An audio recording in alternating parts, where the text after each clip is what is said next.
Hi, my name is Angela Bacon Grimm, and I am the author of Illegally Innocent and the Anorexic Experiment.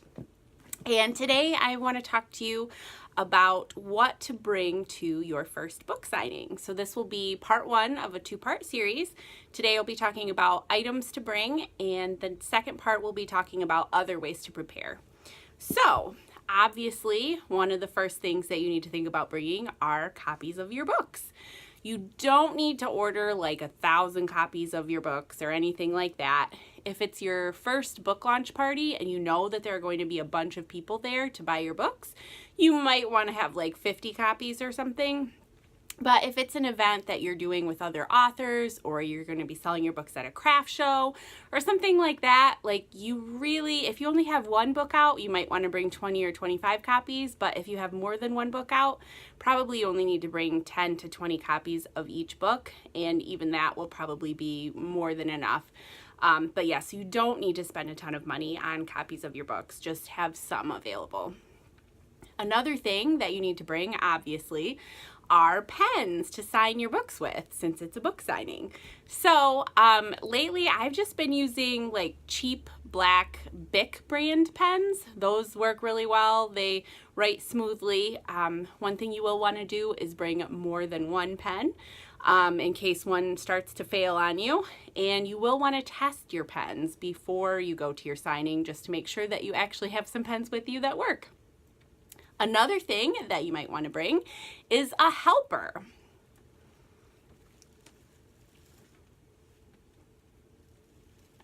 So a helper is great because, especially if it's a long signing, then you have someone there to cover your table for you if you need to step away to use the restroom, or if you need to go grab some food or something, or they can go grab some food for you, just even have someone there to talk to. If it's an event that you're doing with multiple authors, probably you'll be able to cover each other's tables if it's someone that you know well. But if it's an event you're doing by yourself or something, it's just nice to have someone there with you.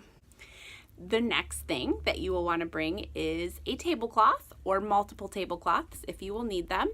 Personally, I usually bring black tablecloths because they match my books. Both of my books have some black and white in both of them, and then they also have a separate accent color. So like Anorexic Experiment has bright pink as its accent color, and then Illegally Innocent is black and white and red all over.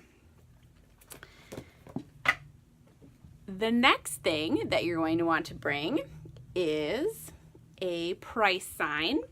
So I like to put mine in this plastic sign holder, which also actually has a handy little cubby for business cards. I got this from an office supply store. I think it was somewhere around $10.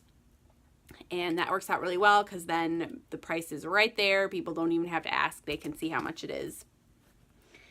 You will also want to bring some displays for your books. So one of the displays that I use is this like wire single book holder. So that looks like that with a book in it. And I have a couple of those, and then I also have like a tiered plastic book display. I have about 3 of these.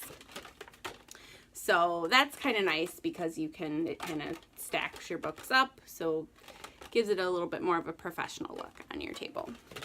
That is also from an office supply store. I think it was around $12 or $13. You will also want to bring business cards. Personally, I get mine from Vistaprint because you can pretty much always get a good deal. This is not sponsored, but Vistaprint, if you want to sponsor me, I wouldn't mind it. So I get my business cards from there. I've also gotten postcards from there before, first to advertise my book launch party, and then now that I have 2 books out, because I only have 1 book on my business cards that I'm currently using, so the postcards have both books on it. So that's a nice thing for people to grab from your table. I also will bring copies of, I do freelance copy editing, so I'll also bring like copies of my freelance copy editing contract that people can grab if they are interested.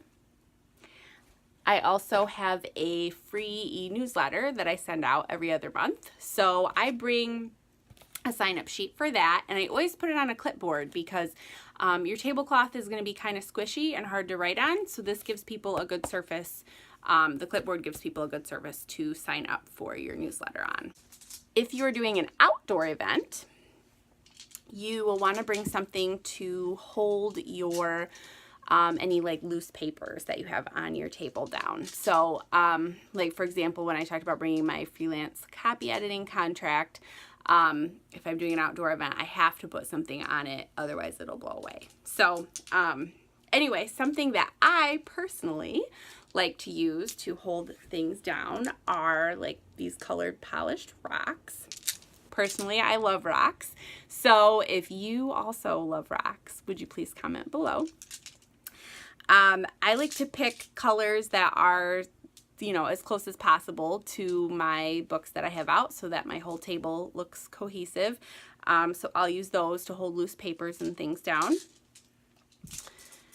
So you might want to get something like that. The rocks also have the added benefit of drawing kids to your table because kids usually enjoy rocks. So that can be a great thing too. If you have a children's book out, that can be an added draw to get kids to come to your table. You will also, of course, want to bring change and a change box or other pouch or something to hold your money. Besides bringing actual cash type of change, you will also want to bring something that allows you to be able to take credit and debit cards. So for example, I use this product, which is called a Square, and it plugs into the headphone jack of my phone, and I don't know if you can see it, but it has like a little spot to slide a card through in there, and you just download an app, and then how Square gets paid is they take a small percentage of your sales. So they don't really take that much. It's totally worth it. I don't know much about other brands, but Square has worked really well for me. So you will want to have some way to take credit and debit cards. So there's Square. You will also want to have a backup battery because especially if it's a long event, your phone may not last the whole time, or if you have something else that you're using power for, like if, for example, I occasionally will use a tablet to play my book trailer at my book table while I'm at an event. And so sometimes I use the backup battery for that. Many times you're not going to have access to an electrical outlet, so you will want to have a backup battery. I think this costs like $20 or $25. It's really not that much money. It's totally worth it. So check into getting that. Something else that can really work well to draw people to your table is a foam core board. And I always put mine on an easel because it's pretty large. I'm going to scooch back a little so you can see it better. I got this from an office supply store. I think it was about $35. And the benefit of having this is that people from further away can read what your book is about, because people aren't always that comfortable with stepping up and talking to you if they think that you're going to be like a pushy salesperson. So this enables people to read what your book is about from further away, and then if they're interested, they can step up and take a closer look and ask you questions. So I feel like that works really well for drawing people to my table. You also will want to bring a sales tax license, and you will also want to bring a blank notebook to record things like your mileage and your sales, and just to have the blank paper in case you need it for anything. Just bring a notebook. You will not regret it. It will definitely come in handy. If you are going to an event where they are not providing the table and chairs, obviously you would need to bring those things. If you're not sure, you may want to just bring them just in case.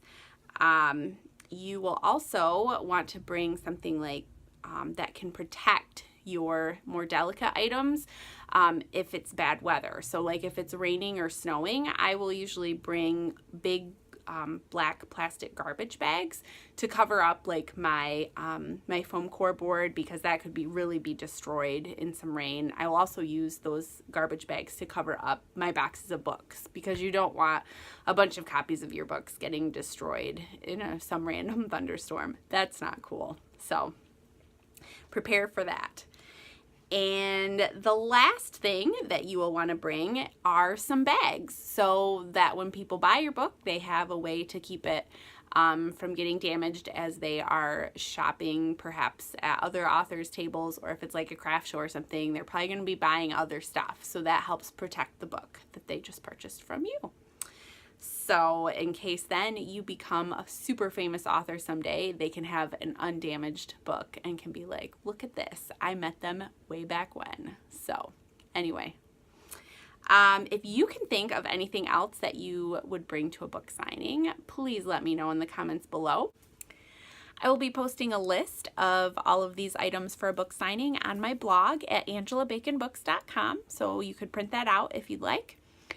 And I will soon be posting part 2 of this video, so stay tuned for that. And I wish you the best with your books. Thanks for watching. Have a great day. Bye.